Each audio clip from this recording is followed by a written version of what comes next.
kita masuk ke bagian terakhir dari pasar input tenaga kerja, yaitu subchapter maksimisasi profit di perusahaan input.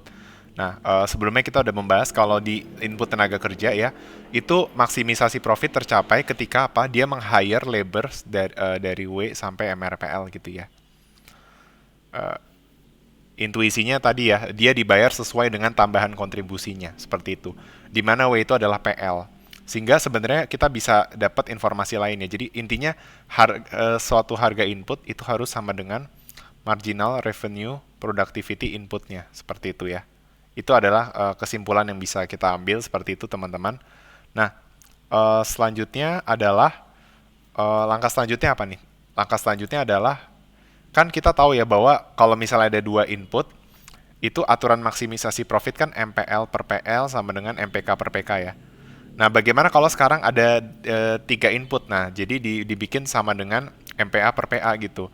Nah, tetapi ini ternyata sama dengan 1/PX. Nah, mungkin teman-teman bingung ya, dari mana aturan 1/PX? Nah, ini aturan ini menjadi penting teman-teman.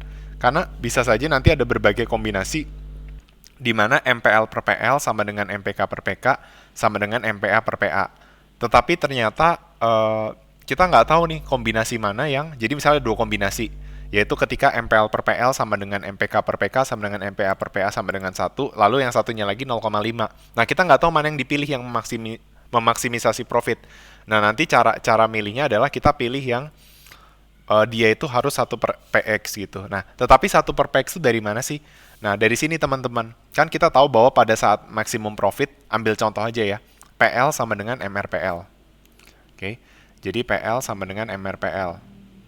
Padahal kita tahu bahwa MRPL adalah MPL dikali PX ya. Nah, berarti ketika dibilang MPL per PL, berarti sama dengan MPL dibagi MRPL.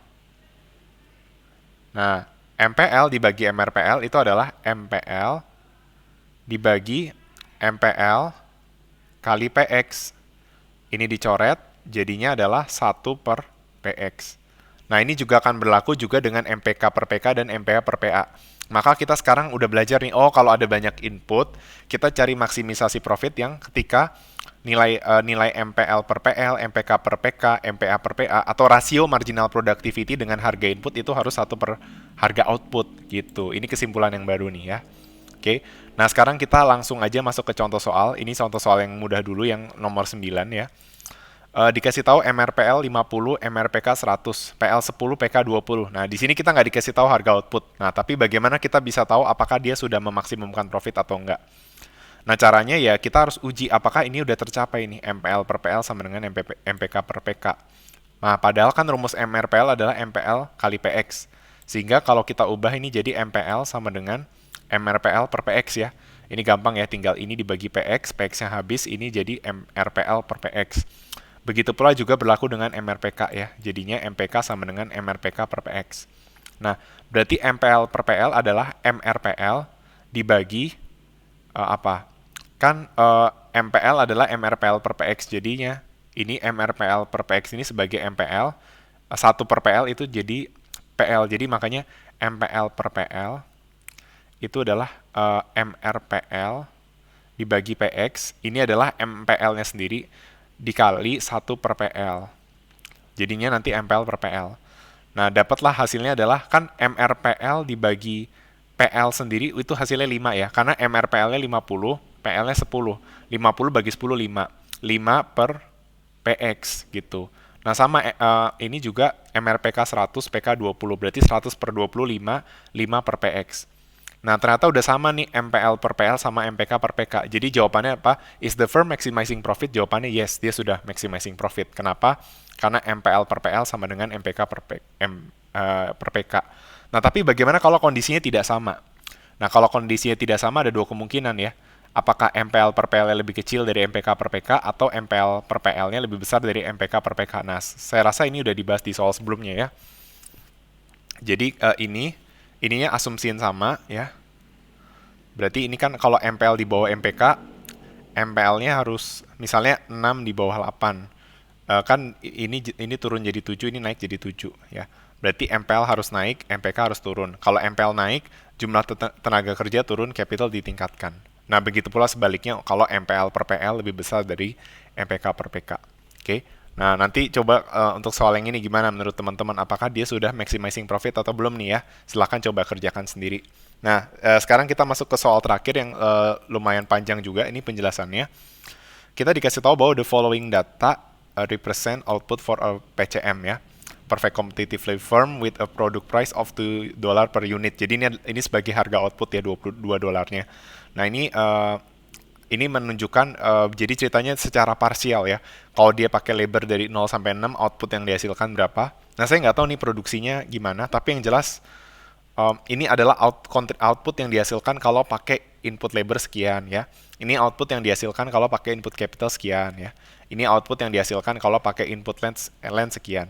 Lalu kita diminta untuk fill in the table. Nah, sebenarnya di informasi itu cuma ditanya pokoknya MPL, total revenue sama MRPL gitu ya.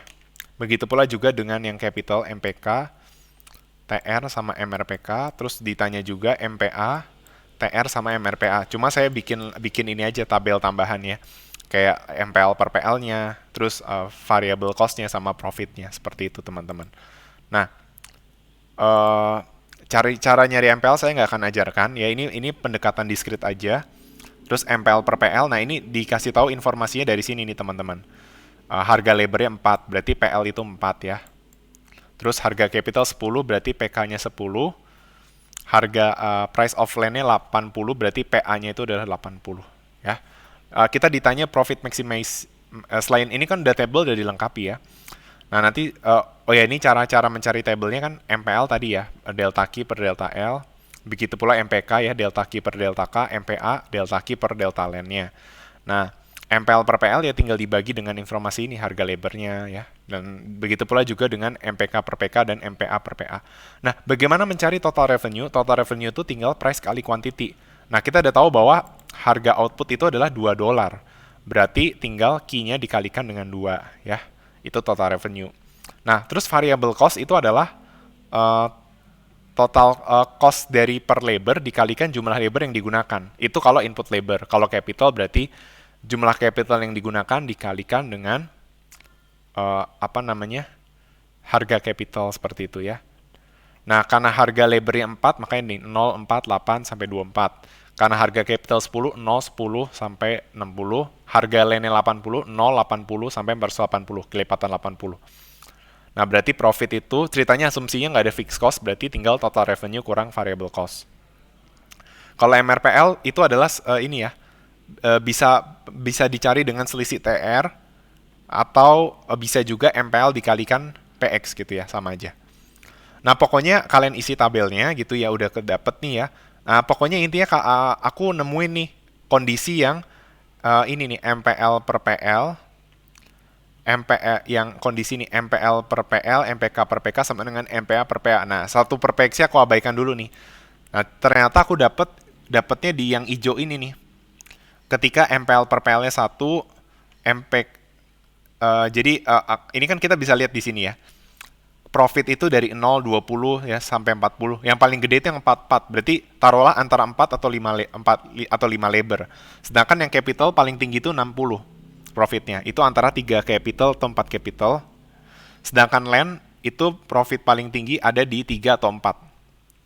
Ya, bukan 2 ya. Ini nanti saya akan jelaskan kenapa saya hijauin. Nah, anggap saya pakai yang opsi hijau nih, yang MPL per PL. Berarti kan saya cari yang MPL per PL 1, lalu MPK per PK 1 sama MPA per PA 1. Nah, ternyata pas saya bikin 111, dia itu nggak terpenuhi. Ternyata di land-nya itu saya dapat profitnya lebih kecil dari kombinasi lain. Nah, ternyata justru yang kombinasinya pas itu adalah ketika 0,5, 0,5 sama 0,5 gitu. Yaitu saat ini nih, labornya 5, di mana profitnya 44 dari labornya sendiri, lalu capitalnya itu menghasilkan profit 60, dan itu ketika unit capital yang digunakan adalah 4 unit, sedangkan land-nya itu adalah yang 4 land, di mana MPA per PA-nya adalah 0,5. Nah, berarti ada dua berarti yang terpenuhi itu adalah yang 0,5, dan kenapa demikian? Ya karena ini aturannya adalah MPL per PL sama dengan MPK per PK sama dengan MPA per PA sama dengan 1 per PX. Nah, karena harga outputnya 2, maka benar terbukti bahwa yang dipilih itu yang nilai MPL per PL-nya, nilai MPK per PK, dan nilai MPA per PA-nya adalah 1 per PX atau 1 per 2, di mana 1 per 2 adalah 0,5, sehingga terbukti aturan maksimisasi profitnya. Ya, yang diambil berarti intinya kita akan menggunakan 5 labor, 4 unit capital, dan 4 unit land. Karena rasio marginal productivity dengan harga inputnya itu sama dengan inverse dari harga output sebesar 0,5. Ya, dan itu adalah kombinasi yang memaksimumkan profit. Oke, sekian dari penjelasan saya. Terima kasih atas perhatiannya.